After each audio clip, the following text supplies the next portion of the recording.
A cancer diagnosis can cause a range of emotions and feelings, including anxiety, depression, fear, and sadness. Sometimes realize there's no way. You have tuned into Breaking the Mask of Depression with your host, Diva with Depression. Just waiting back.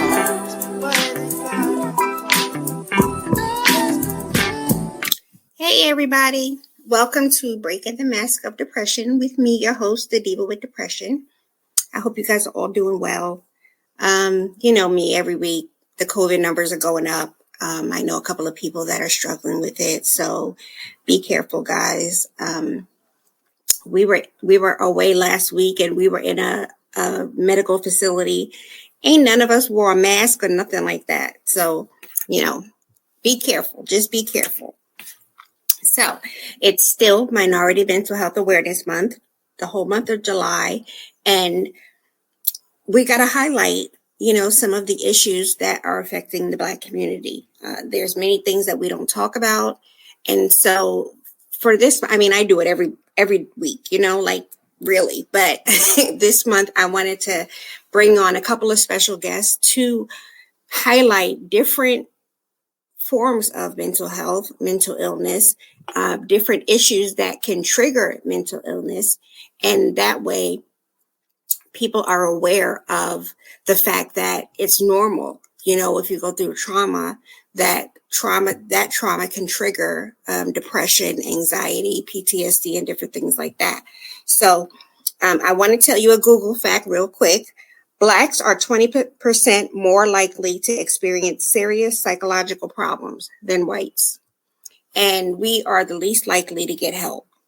So if you do nothing else for Mental Health Awareness Month, either find a therapist, go to a support group, journal, do something that's going to help your mental health. So my next guest, my only guest, is usually behind the scenes for Breaking the Mask of Depression, but I coaxed him out. I'm bringing him to the stage. In April of 2019, he received crushing news that would forever change him and those that loved him. Welcome, welcome, welcome. Hi. Hey, everybody. How are you? So, if you know me, you know how I am with my brothers. I'll cut you. Everybody knows that. It's really funny that everybody knows that. So, Greg is my older brother. And so, tell us a little bit about yourself. All right, I'm Greg Coleman. I'm currently a resident of Greensboro, North Carolina, native New Yorker. Lived in Charlotte 11 years before I moved to Greensboro. I'm an IT tech, audio, video, media technician.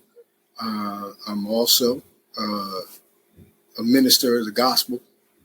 I'm a practicing Christian, and my faith is very important in my life.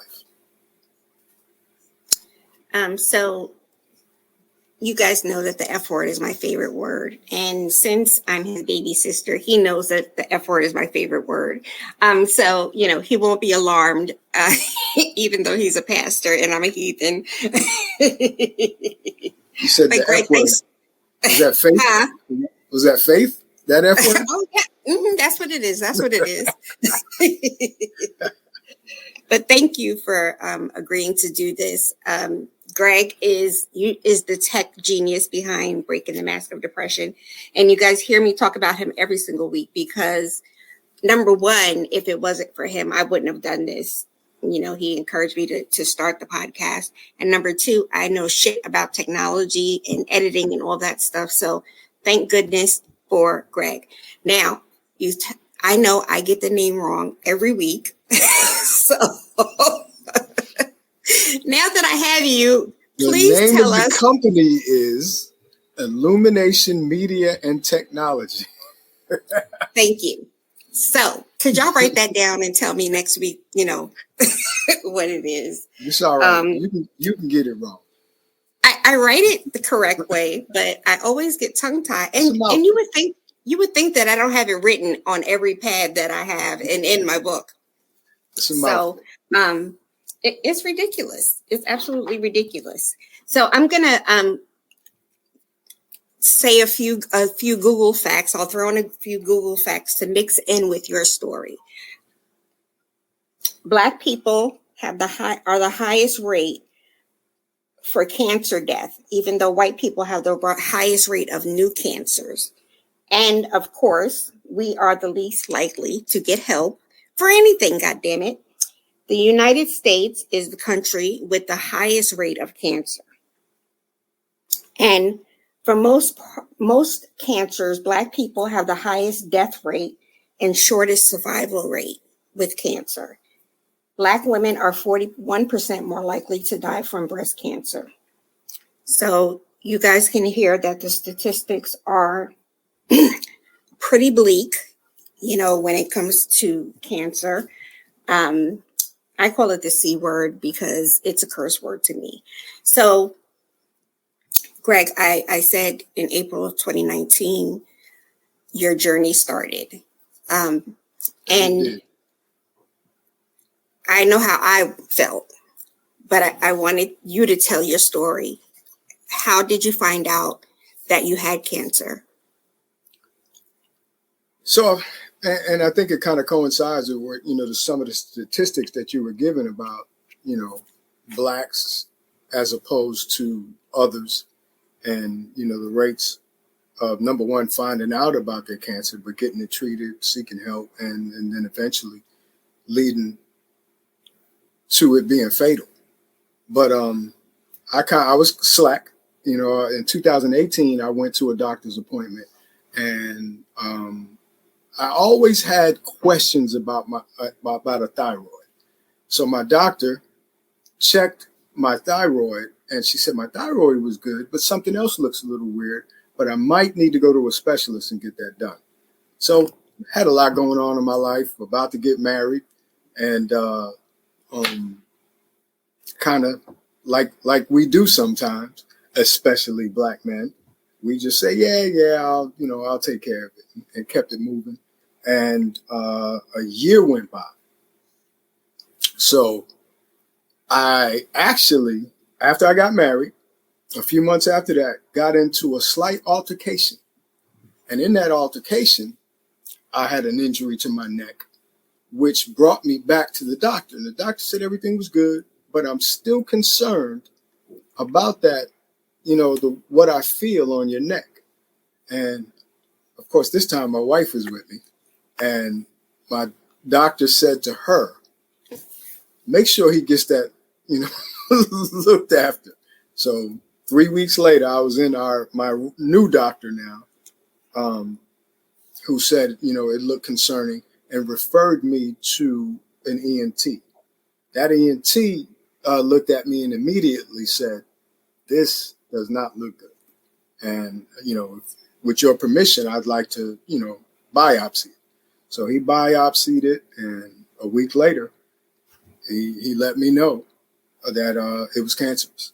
So it was a form of throat cancer, and that's life changing. Nobody, I don't think anybody's prepared for getting that information that you have cancer, and not being knowledgeable on looking into throat cancer and stuff like that. It was life changing, and I'm married 9 months.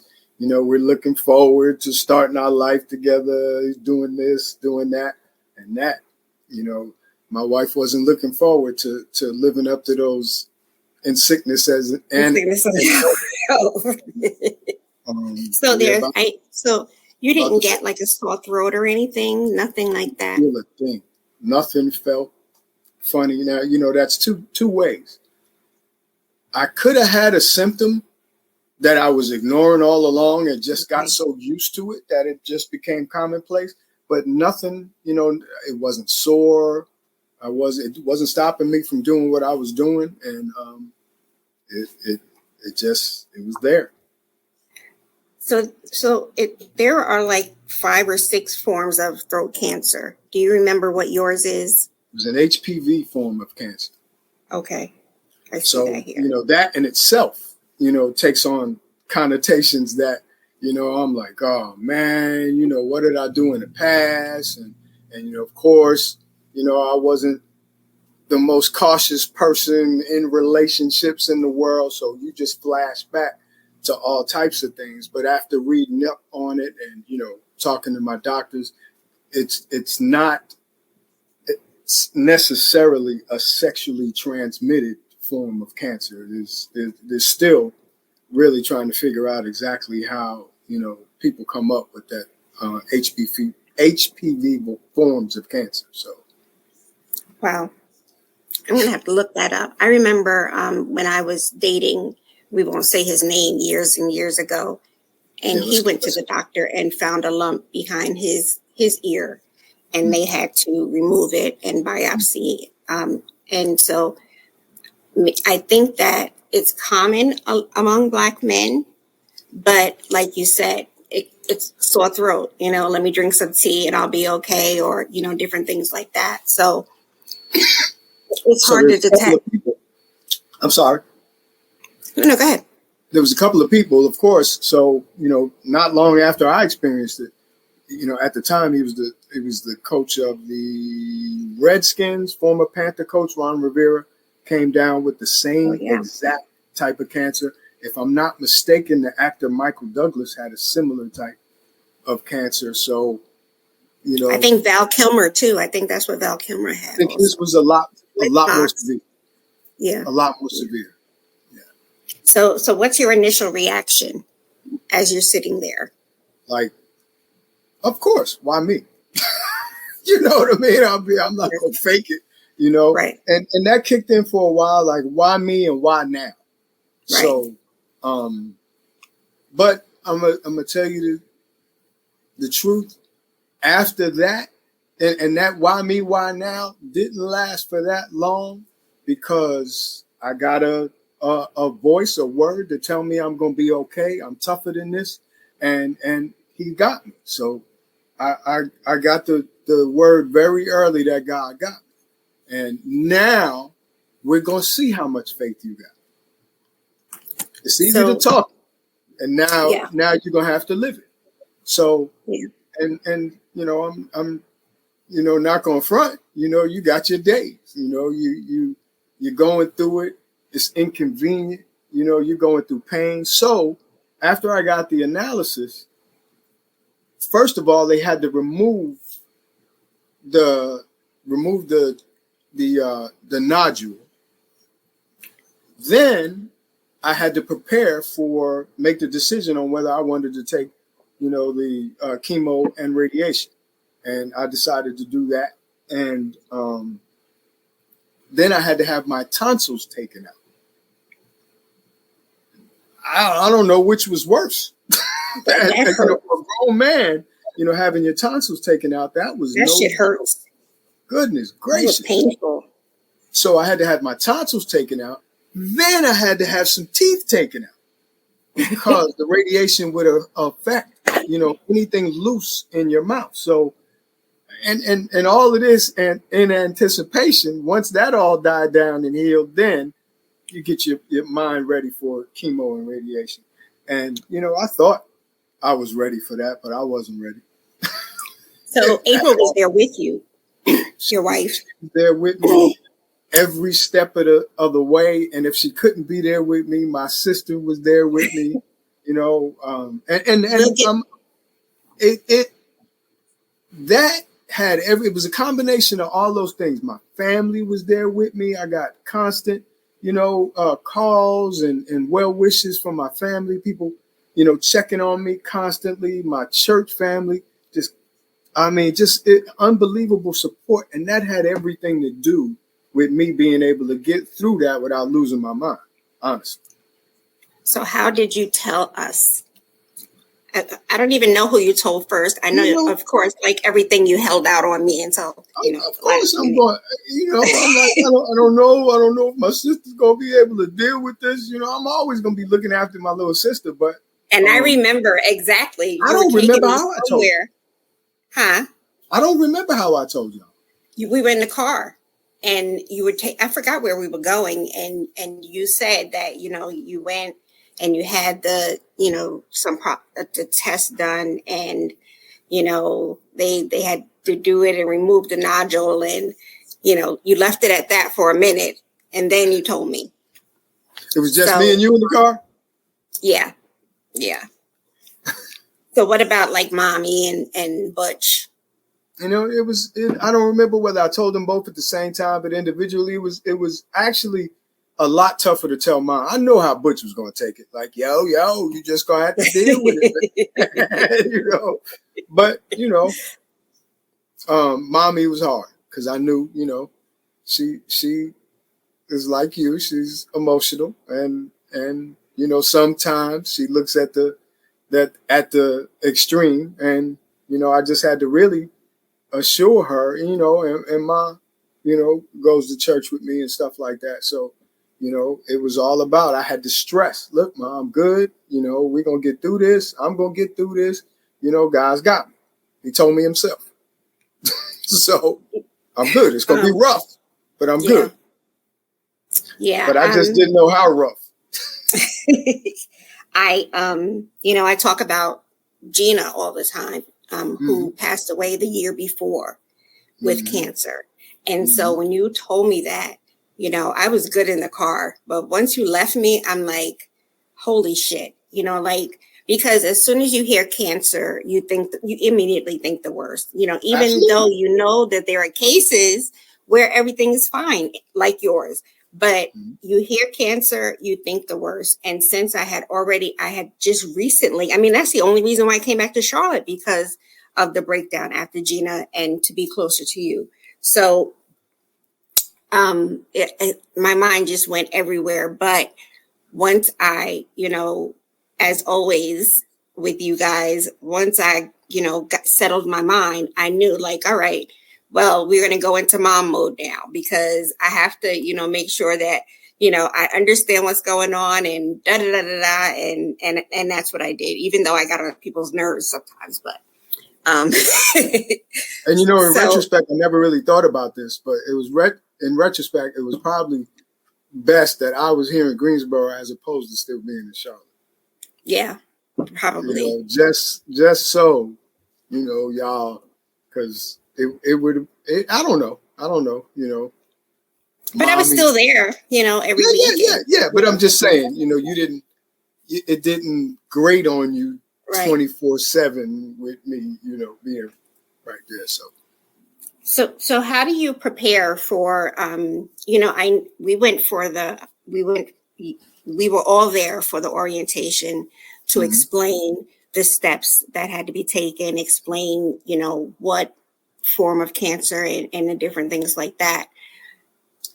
In between getting the diagnosis and starting treatment, what's your mental like? And It was it listen, was I it was know that you're fragile. It was shaky. It was I know shaky. your faith is strong. I Yeah, know yeah, that. But we're going to put that but you aside gotta, for a moment. there's times where you gotta again tap into that. You gotta. We're flesh. We're humans, and Right. emotionally, I don't care. You go through it. Because it's still a mystery to me. Yeah. It was a mystery at that point. Yeah, people that survive it, but we're used to seeing commercials and shows and stuff like that. But yeah, I had cancer. I was thinking of those guys that those smoking commercials back in the day Yeah. that speaking through their throat and missing pieces of their jaw and neck and things like that. So those things are what's flashing through my mind. Yeah, I'll get through it, but what will I look like? What would I Right. feel like? What condition will I be in on the other side? And are we going to be able to deal with that? Is my new wife going to accept that? This is not what she signed up for and who she signed up for. And, am I going to be able to work like I did? To be, we got the house to take care of and stuff like that. So all those things, go through your mind. So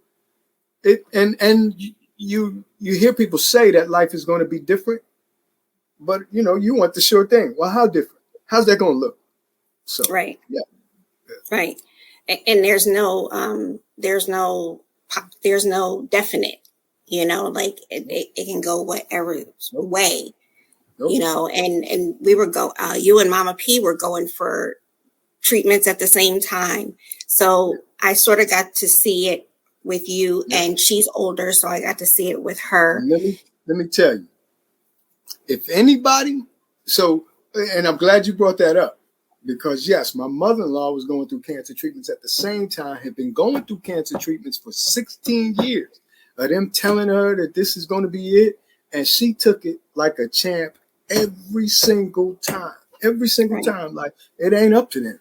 It ain't up to them. They don't know what they're talking about. All right, we're going to do what we got to do. I'll take the medicine, do what we got to do. And I said one day, I can't be a punk. Look it up. You know what I mean? And that changed the whole ball game in my outlook. Like, look, well, if Mom can go through this, then I'm going through it, whatever. And I got to go through it like a big boy. You got to put on your big boy underwear, your Spider-Man underwear. The same. Punk. Can't let this thing punk you. You know where we from. Yeah, that's right. Brooklyn. Shoot. Okay, so what's funny is that you ringing the bell is what popped up in my Facebook memories today. Oh, and last night, and I watched it, and I'm not gonna tell you that I cried. Again, I think I cry every single time I watch it. Since it popped up, is it been 5 years since then? Is that what it is? Yeah. Well, 2019. This date? It was the 17th? The same date. Yeah. Get out. The 16th or the 17th that you rang the bell. Out. Yeah. That's 5 years. Yeah. Wow. And the preparation, and I remember them telling you about the ports and the chemo and the different things like that. And you were trying to be positive through everything. And I know you, so I know that part of the reason why you were acting like that is because of us. You didn't want us to worry, and you didn't want us to, stress or whatever, even though we're going to do it anyway.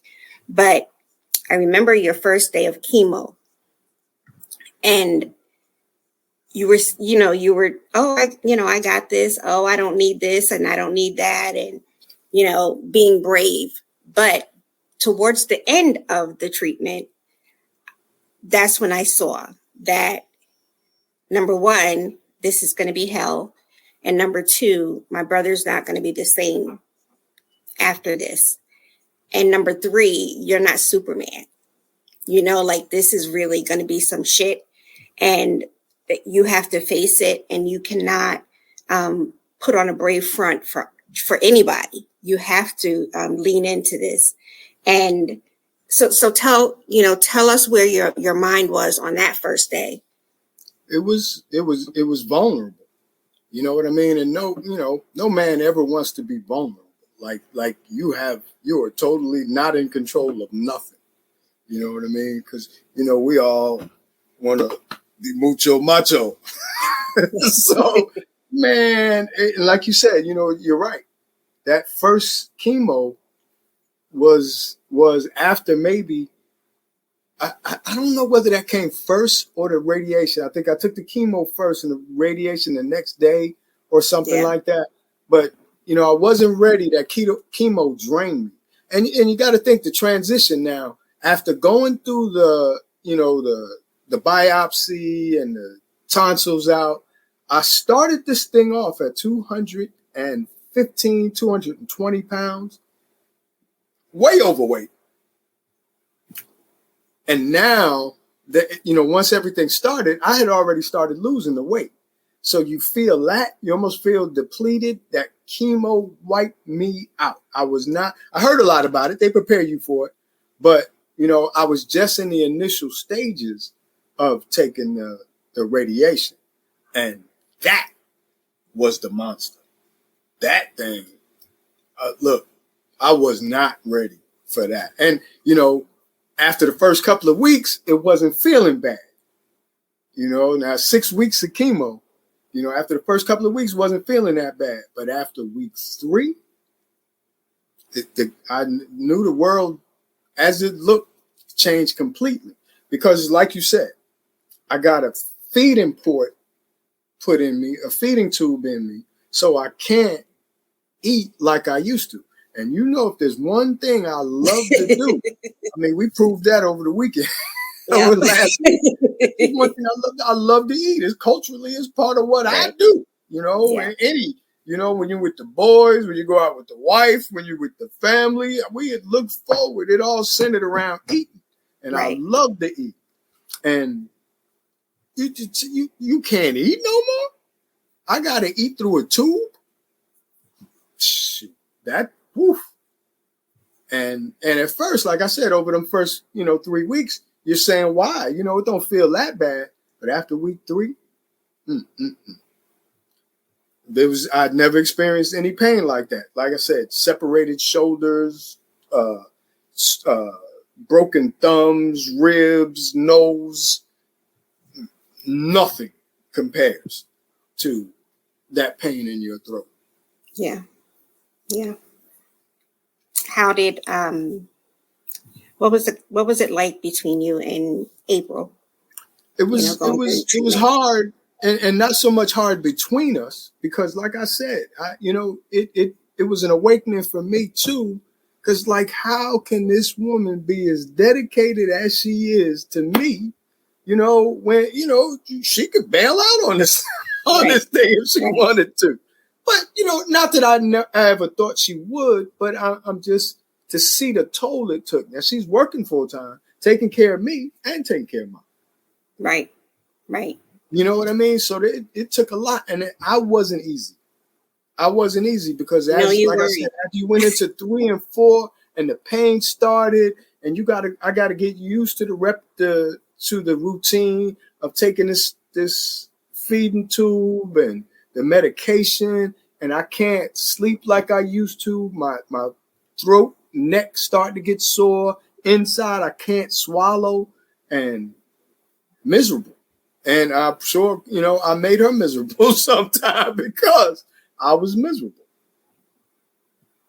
It was definitely being there every week with you and seeing not just you, but the people around. That was a thing too, because I learned, how to count the bags of the treatment that people had on their poles. And the more they had, the sadder I got, because that means that this is an aggressive treatment. But that was the other thing, sis. So when we get, we're sitting in the chemo room, I'm seeing that. Now I said, man, I can't really complain too much. This dude has been here all day. This woman has been here all day and just braving it up, toughing it out. And they got it a lot worse than I do. So that helped you put it in perspective too. This is bad, Greg, but there's people sitting right in here with you that got a lot worse.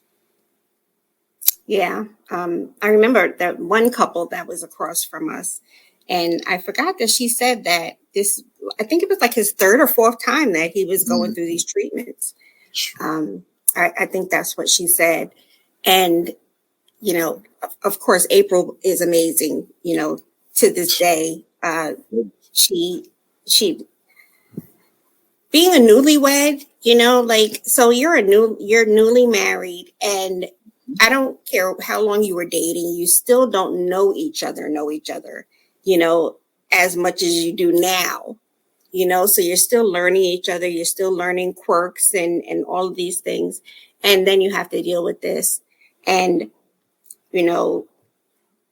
I'm grateful that she allowed me to be there with you every day and on the weekends and different things. But she was amazing. But I also had a front row seat to how it affects the people around you. Mm. And if you're like me, which you are, the people around, you worry about the people around you seeing you like that. We were just talking last week about, our uncle, and like one of the hardest things is us seeing him sick. Yeah. And so he worries about that. And you were worried about us seeing you sick. I remember you didn't let me see your feeding port until one day it was an emergency or something like that. And I had to help you with it. And it's a lot, it's a lot. So it changes, it's not just changing my life, but all the people everybody around around. me change them too. And you were fortunate that you were at a place that was amazing. Not everybody gets that treatment. Yeah, definitely. Not everybody has access to that care, but this center, they covered everything. What a blessing. What a blessing. Yeah. And they were so good with explaining everything to me and letting me be there, be the pain in the ass little sister. Everybody I came in contact with there was just great. Supportive. Awesome. Yeah, the people that parked the car, the people that took your name when you came in, that took your temperature, everybody, all of them just, again, amazing. And guys, it's the Cone Cancer Center in Greensboro, North Carolina. Just amazing, and I don't know how everybody's treatment goes and around the world, but I know that they were awesome. And the great thing that I loved is that they focused on all of us. They didn't just focus on you, how it was affecting you. They made sure that April was okay, that I was okay, that Mama P was okay. So it made the experience a little better, that you were getting great treatment, but not everybody has access to that type of treatment. And I think that that's part of the reason. I'm not trying to throw them under the bus, but could you imagine me going through that at Brookdale Hospital? That's what I'm saying. Like, or Kings County, you know what I'm saying? I'm trying to hate on y'all. That's where I was born, in Kings County and stuff like that. But even here, totally I don't know if I told you this, probably not, but the psychiatrist has been trying to get me to go inpatient for like 6 months. I mean, she says it every week or whatever. And I keep telling, Yeah, you told me that. And I keep telling her no, because I know the quality of care here. Like no psych ward is the best, but like when I was inpatient in New Jersey, it was a whole different experience compared to how it was here when I first had the breakdown. And just the lack of care that Black people get and the lack of care that Black people have access to is a boundary. It's a wall between Black men going to the doctor and getting taken care of, because number one, lots of men don't have the patience, to go through the bullshit, the red tape. Yeah. Lots of men are in denial about anything that they're struggling with. And number three, like, why bother? If I'm going to go there to this shitty hospital to get care and I'm not going to get the quality care, I might as well just, forget about it. So thank goodness that you had that type of treatment. One of the things that you mentioned is working, and I know that was a big thing for you, because you didn't know if you were going to be able to work again and, when you were going to be able to work again. So I was looking up, how a cancer diagnosis affects your mental health. And these are the things that they talk about, that it triggers PTSD, suicidal thoughts, feeling mentally weak and fatigued, and also worrying about, financial issues and working again and being whole again, So when you finish your treatment, what was where were you at? After you ring the bell and reality sets in that this is over, how do you move forward? So that's just it. When I rang that bell, it just started. Right. Yeah, the treatments were over, but the worst of what I was going to have to deal with, I didn't know that when I rang the bell, was to come. When I rang that bell that day, I was happy to ring the bell. It was done, but I was wiped out. I could barely talk. My throat was sore on the inside. All of this, you remember, all of this was burnt up. It was just, ugh. And that's how I felt. You had no energy. You can't eat nothing. Did I say that once or twice? But it just started because now, you haven't swallowed for 6 weeks and you've radiation every day bombarding your throat and getting rid of whatever it's trying to get rid of. So you got to go through appointments. You got to learn how, you start eating more, taking more of the feeding stuff, and you got to relearn how to swallow. Who would ever think that you have to relearn how to swallow? The muscles were just totally destroyed. So you got to go through treatment centers, nutrition classes, with the surgeon. You got to go through classes with the oncologist, with the ENT. So it's constant appointments. So you're still not ready. It's not like it's done and I'm going to go back to work. But let me tell you one thing my wife did also. She put something, the carrot at the end of the treatment. She booked a cruise for us for December. And now, your whole time, what you say, it was July 16th or 17th of 2019. Right. From that point on, all I'm looking forward to is that cruise. The cruise, yeah. Now I got something to shoot at, and it takes your mind off and her planning. You know how she plans. Yeah. So it was awesome. It kind of took your mind off it a little, but there's still the the day to day. So in that helped. And me, I'm worrying about, okay, I'm extremely active in my church, and now what I'm taking my mind off it, I'm trying to jump back in too quick. I got to have something to do. Right. And, I'm sure I was bugging them. They were like, I wish he'd just sit home and recover. But I'm bugging them. I even think I went back to church too quick. You did. I'm still, I remember, you still have nausea, getting rid of stuff out of your throat. So I'm carrying that bag with me, that blue bag with me, vomit bag, whatever you want to call it. And, I know they were looking at me like, what is he doing here? But I had to do something, something to take my mind off of what the day to day was, something to connect me to how my life was prior to that. And, emotionally, yeah, I'm sure that's a battle. Plus, you had your sister running behind you with Lysol and plastic and everything else. But, because but like I said, eventually, things started getting better. Things started getting better. So, it really, I always had the attitude, I've had one or two jobs in my life, but I always feel that I'm going to be able to go out and get another. You know what I mean? So it wasn't the uncertainty. Just when I feel strong enough, I'm going to be able to go out and work again. And, I don't remember. I don't remember. Yeah, I think I was on, no, initially I wasn't on temporary disability. So, no, it took a while. That is the pressure of April having to take, the whole shot, but yeah, you want to get back to normal. So it's that, and I never felt like I wasn't going to get back to normal. It was just, how long is it going to take? Is there a normal after that? Are you a changed person? Are you a changed man because of that?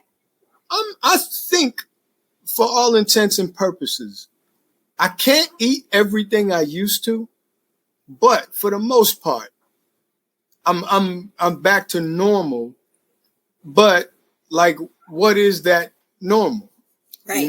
So then you got to jump ahead to after I'm healed, and now I'm feeling like I'm back to normal. I'm ready to go out. We went on the cruise in December. January comes around. I'm starting to plan out where I'm going to work, how I'm going to work, and boom, COVID. February 2019. And matter of fact, I did start to go back to work. I was doing customer service, which is a little unlike what I did, but Right. it was somewhere I can sit down. I just got to talk. And no, I got that all messed up. I was doing the customer service when I got the cancer diagnosis. Okay. So, but then, when I'm out I was going to start doing DoorDash and Uber Eats. No, the drive. Oh, the Uber. Oh, okay. That way I stay in my car, this, that, and the other. And COVID did.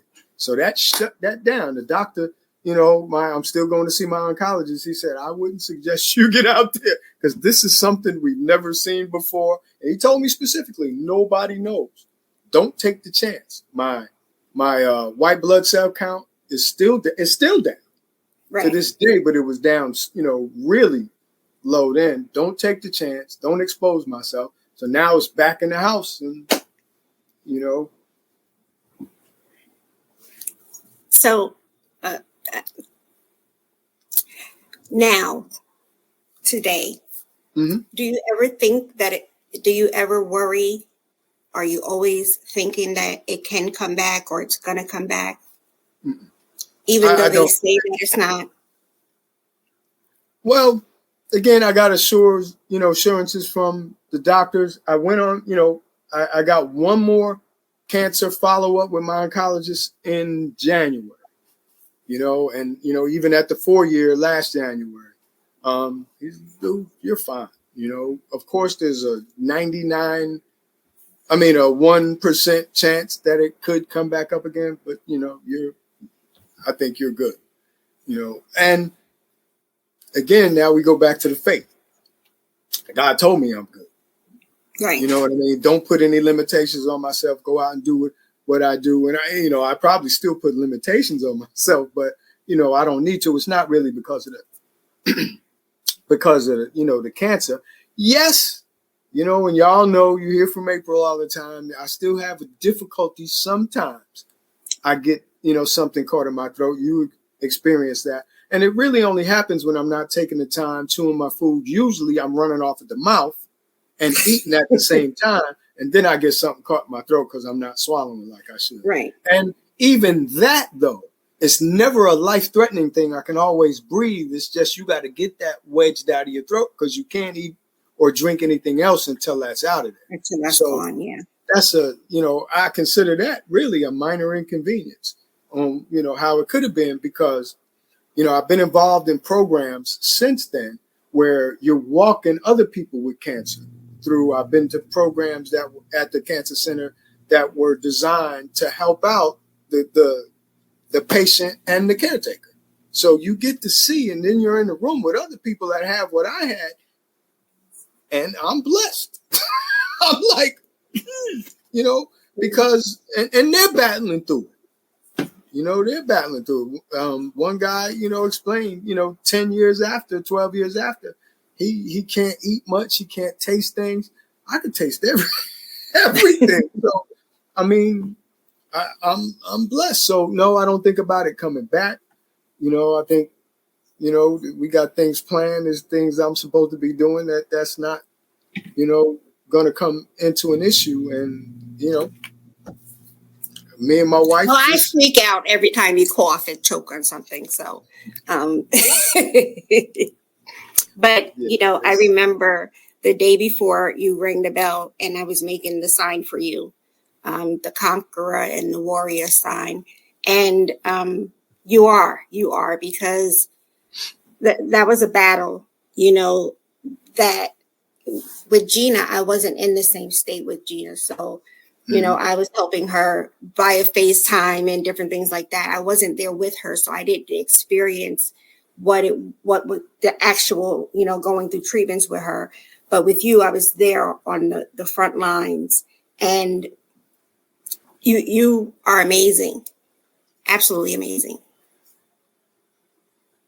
Sorry. And I'm very proud of you. That's what popped up too, that me saying that I'm very proud of you, because your faith and your strength and how you handled everything, even though you were struggling, you were a champ. Is that April? Is that April? Yeah. Yeah, I So, mean, is your wife there now? she is. She's right here. I don't know if she's ready to be on camera, but she is right here. Well, she just walked in.